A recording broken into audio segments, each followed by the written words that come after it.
Welcome to Mastering and Guideline in Ultrasound and Echo. Hi everyone. In this clip, we are going to talk about general concepts in the physiology of the heart that include ejection fraction, stroke volume, cardiac output, preload, afterload, QP, QS, and all those important and basic principle of physiology of the heart.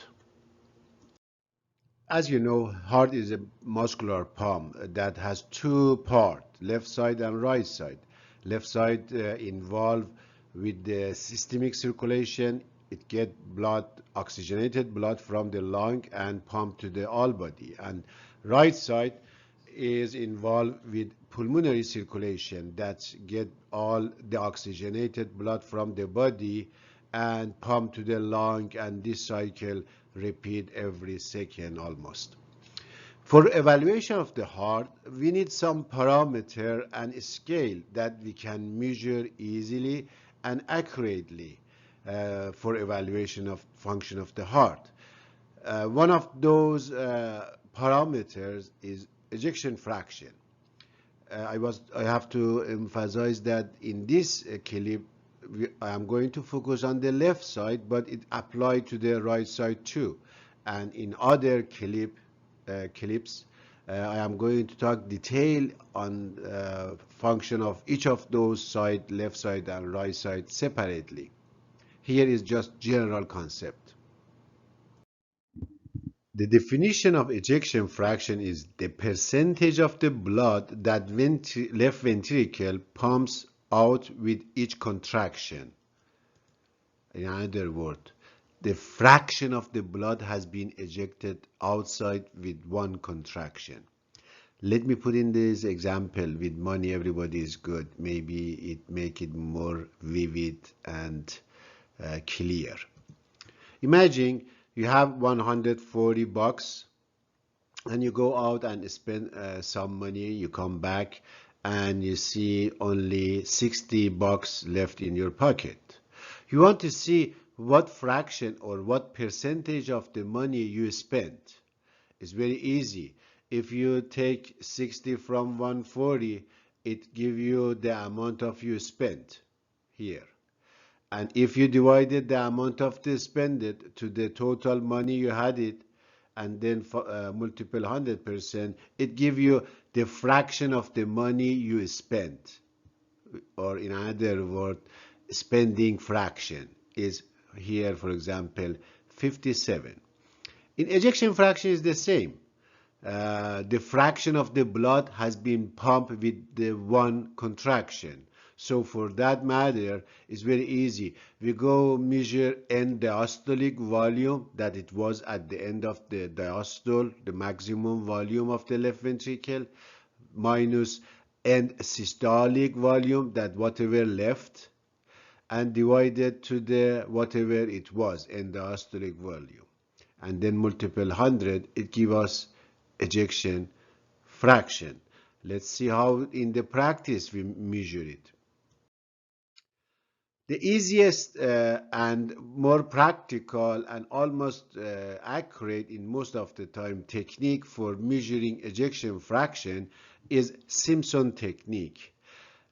But the most accurate technique is MRI, and after MRI is a 3D volumetric measurement. But in the general cases, Simpson technique is acceptable and good technique and very easy to apply it. For ejection fraction, we go measure end diastolic volume. What does mean end diastolic volume? The definition is there. End diastolic volume.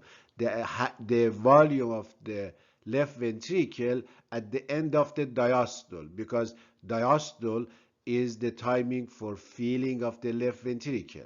So we go at the end, at 4 chamber and 2 chamber, at the end of the diastole that correspond with the Q or R, at exactly complex QRS or R more accurate. Then we trace it left ventricle. Machine calculate for us the volume of the left ventricle. Here, for example, measure 127 milliliter. Then we go at the end systole, that blood already, some percentage of the blood went out, and whatever left is end systolic volume. At the end of the systolic, some blood remain that we can measure the left ventricular volume as the end systolic phase. Is that correspond with the end of the T wave? Here you can see those two markers. One of them that mean you had measure on the end diastolic at this time, or an end of the T is your end systolic volume. The same technique, you measure it, machine give you the end systolic volume here, 48.6 milliliter.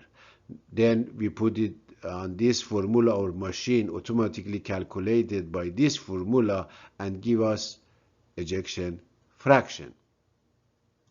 Another important parameter is stroke volume. In definition, stroke volume is the amount of the blood that the left ventricle pumps outside toward the aorta. Based on the continuity equation, in any closed fluid system, means there is not any regurgitation or shunt, the amount of the blood flow passed through any spot will be equal and the same. For example, if 50 milliliter blood go through the mitral valve, 50 milliliter pass through this, exactly this area, or this area, or here, or here, or here, or there. The amount of the blood flow at any spot will be the same in closed fluid system. So how we can measure stroke volume? For measuring stroke volume, we just need measure cross section of that spot we want to measure and multiple velocity time integral of that spot. I am going to shortly explain each of them. First, let's go for the cross-section surface area. For cross-section surface area of structure are cylindric, means circular and cylindric, we use this formula. This is a math formula. P number multiple radius of that spot square. That P number is 3.14, and since finding the center of the circular structure is very hard, and easiest way to measure our radius, we can go measure diameter, then divided by 2, it gives us radius. This is a practical way. We measure instead of the radius, we measure diameter. So in that case, the formula become P number multiple diameter of that spot square divided by 4, because the diameter is double of the radius. So if you divided 3.14 divided by 4, it gives you 0.785, then multiple diameter square. You can calculate very easy the cross-section surface area of a cylindric structure. As we know, LVOT in most patients is cylindric. So if we measure diameter of the LVOT at the mid or peak systolic, machine calculate for us, or we can put on this formula and measure left ventricular outflow tract surface area at this spot. After that, we go do on the apical 3 or 5. 5 is better because you can make it parallel pulse Doppler. We put sample volume at the same level that we measure diameter, then pulse wave, then we trace it.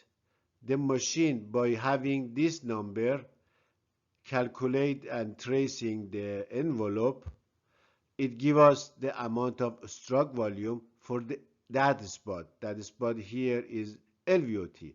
and so stroke volume become 71 in this calculation. It's very easy. Now let's go a little more. That was when there is not any shunt or any regurgitation. What happened to the stroke volume when we have regurgitation or shunt? Doesn't matter. Imagine when we have stroke volume of 50 and we have some regurgitation amount of 20, the amount of the blood should go inside to the left ventricle that with the heart pumping one contraction eject 50 and 20 milliliter of that goes back as a MR. So the stroke volume of the LVOT become 50, but the stroke volume of the LV total is 70 because 70 go inside. From that 70, 50 goes that way. That is we call LVO2 structure or effective. I called it effective stroke volume, and 20 milliliter of that go backward to the left atrium. So the total stroke volume become 70 milliliter. Just keep in your mind, we have two type of the stroke volume or two definition of stroke volume.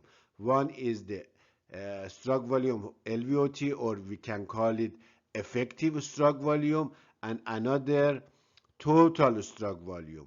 In those cases that we don't have any shunt or regurgitation, both of them are the same. But when we have regurgitation or shunt, then stroke volume of the LVOT will be less than total stroke volume of the left ventricle that we call total stroke volume.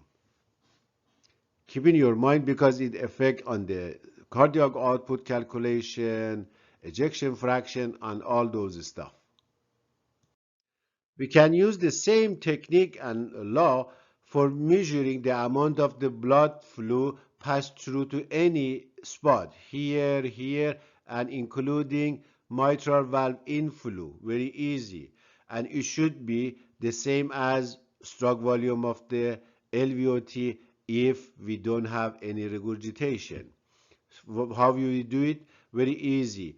We go at the diastole, we finding the diameter, mitral valve ring at diastole measure diameter, and then we go to the pulse Doppler. We put sample volume at the same spot that we measure diameter, the same spot, because we are going to measure flow at that spot, and based on that continuity equation law, it should be the same as the other spot. Then we put pulse Doppler. It gives us the Doppler of the mitral valve inflow, and we trace it here. And don't forget, we ended at the R, not the end of the A wave, end of the R, that is here. That is spot finished here, not here.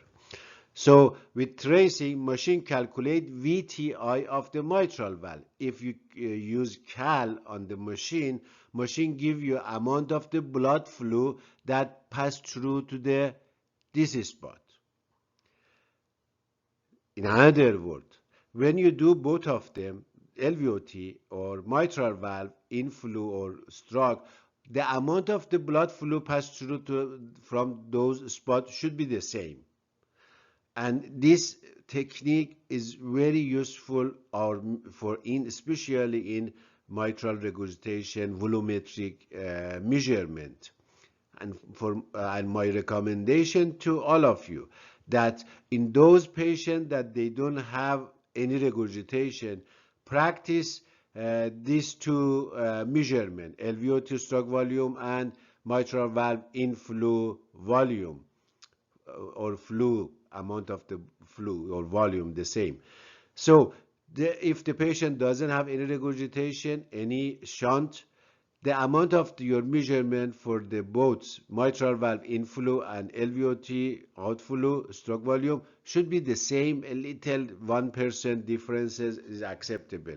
If it's not, go back to all those measurements, all those sample and tracing, see where did you make mistake, try to fix it, and finally get almost equal volume. In that case, when you go to the volumetric measurement for mitral regurgitation, you will be 100% accurate. Another parameter or principle of the cardiac evaluation is cardiac output. In definition, cardiac output is the amount of the blood the heart pumps in 1 minute. So stroke volume was amount of the blood in 1 beat or 1 contraction. Cardiac output is in 1 minute. Just so very easy for calculation of cardiac output. Just we have to know the heart rate of the heart. And then we multiply stroke volume, it gives us cardiac output. For example, here, as you can see, imagine we have heart rate 60 beats per minute and stroke volume is 50 milliliter, and we don't have any regurgitation or shunt. In that case, if we multiply 60 to 50, it gives us the cardiac output 3000 milliliter per minute. If we can convert it to the liter divided by 3000, become 3 liter per minute. That is our cardiac output in this case. Now let's see what happened to those other parameter, EF, cardiac output, and stroke volume when we have regurgitation. Imagine here we have end systolic volume on this case 40 milliliter. And so in this case, without regurgitation, 50 goes in, so it was at the diastole, at the end of the systole was 40, 50 plus 40 become 90. So end diastolic volume become 90 and 50 goes out. In that case, ejection fraction become 55.5%. Very easy. And cardiac output is the same, 3000 milliliter per minute. Now, if we have, for example, regurgitation, mild regurgitation below 20, here take it as 20 milliliter. At the first time that happened, MR, means we have healthy heart, suddenly something happened and we have a regurgitation. Imagine 20 milliliter goes back to the left atrium. At that moment, after with the systolic happened, it was 50 milliliter, so instead of the go 50 milliliter out, 30 milliliter goes to the aorta and 20 milliliter goes back to the left atrium. This is first pulse after regurgitation start. But after the second beat, the amount of the blood goes inside, instead of the 50 become 70, and 70 plus 40 it become 110. And diastolic volume here was 90, here become 110 milliliter. So in that case, our ejection fraction become 63.6%. And after the second pulse, it become output again go back to 50. That is the reason we have, when we have regurgitation, and the diastolic volume increased, ejection fraction increase. This is the consequence of regurgitation, and heart become kind of the hyperdynamic.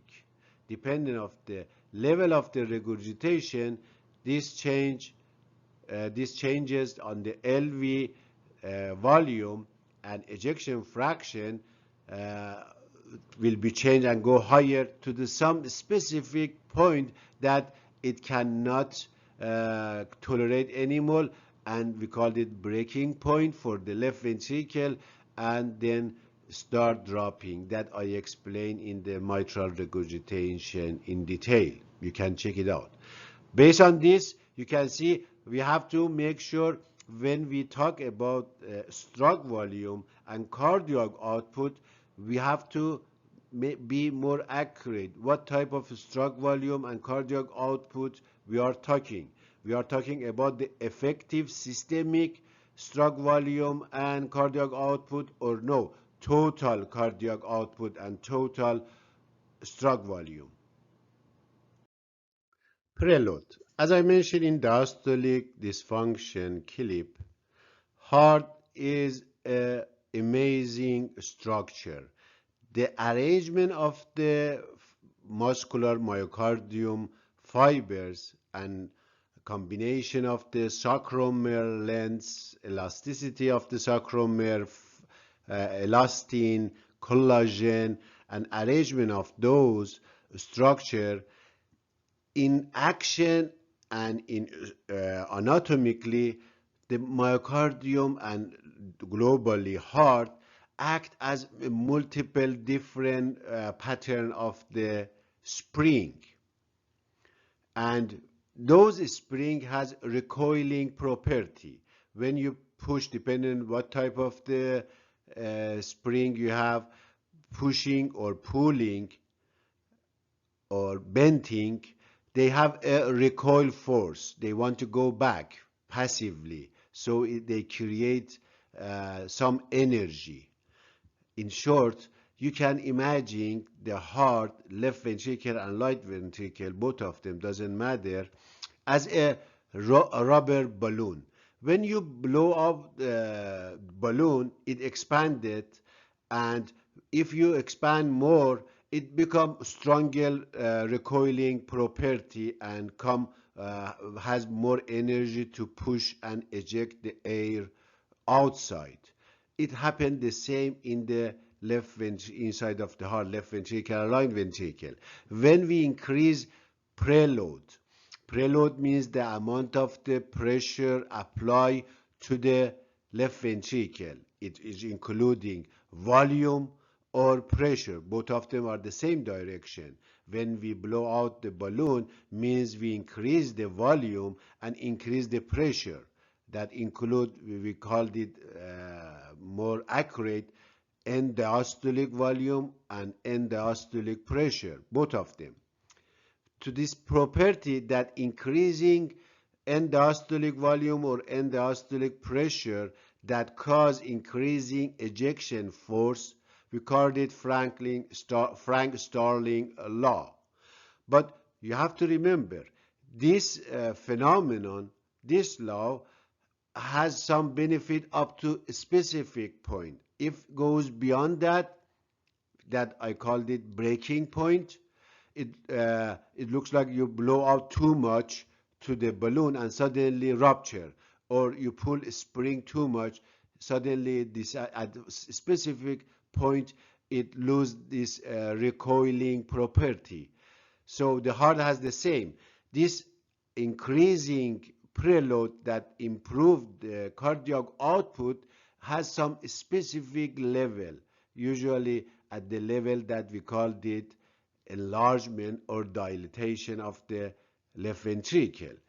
And if our end diastolic pressure or volume on the left ventricle or left atrium goes to beyond that point, it will get negative effect, and suddenly from that point above, heart give up and they get it dysfunction.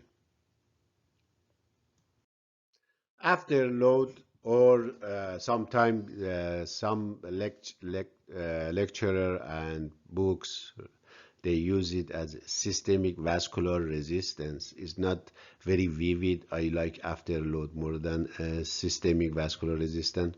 Anyway, the definition of the afterload is the amount of the resistance the heart must overcome to open the aortic valve and push the blood volume out into the systemic circulation.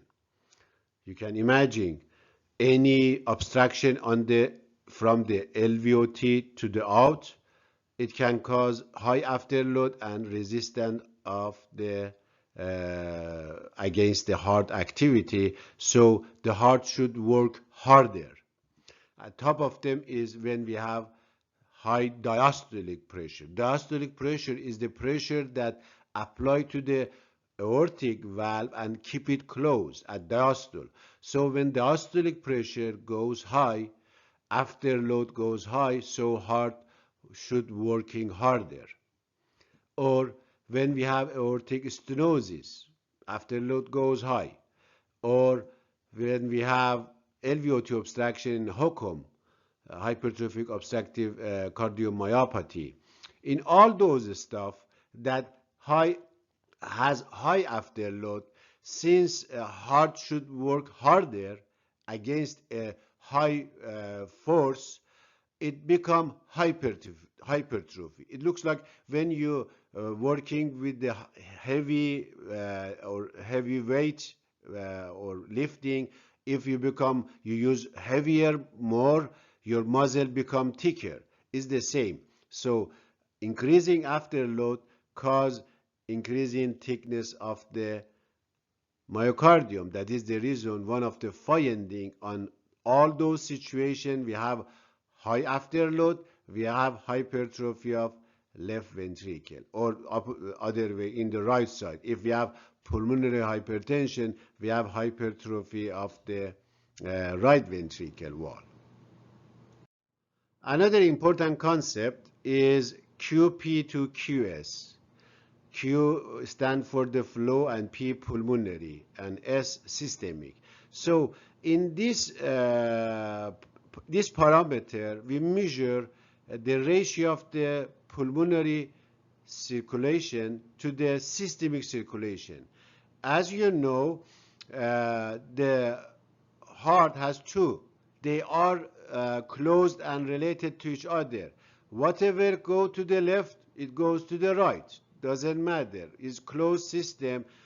If you measure blood flow in any spot inside of the heart, both of them should be, all of them should be the same. If I measure blood flow on the tricuspid valve, it will be equal at the pulmonary, at the mitral, at the LVOT, at any specific spot is equal. So this ratio in normal situation will be 1, because both of them are equal. Whatever comes should go. In those cases that we have shunt, this circulation, this equation change, because some of those part bypass go to other side. How we can evaluate this equation is very easy. We go measure the blood flow on the RVOT, and then we measure and calculate blood flow on the LVOT, and then finally the ratio of them give us the number, and we can see what is going on. If there is not any shunt, this equation become 1. If there is shunt from the right to left, it become the amount of the circulation systemic flow increased. If opposite, if we have shunt left to right, like the PDA left to right, or VSD at the beginning left to right, the amount of the blood flow to the pulmonary circulation get over the systemic circulation. How we measure practically? We go do on the P-axis, on the pulmonary, then we put sample volume at the ring, almost ring of the pulmonary valve, then we trace it, machine calculate for us VTI of the pulmonary valve and pulmonary artery, or RVOT, more accurate. Then we go at the mid or peak systolic on the pulmonary at right before the ring. Is better we do compare color and 2D, more accurate measurement, zoom on it. Then we measure right before the pulmonary valve ring diameter, and the machine calculate for us QP. And then we go the same way we do for the other LV stroke volume. We go down the plaques, measure diameter of LVOT, then we do pulse wave Doppler on the LVOT on 5 chamber. We trace it. Machine finally give us the stroke volume of the LVOT. Then with the result of them, machine, if you use cal, machine give you the ratio of the QP to QS. Here we finish first part of the physiology. Next part will be LV physiology of left ventricle function. We'll go a lot of to the practical tips and points. Up to the next time. Have a wonderful time.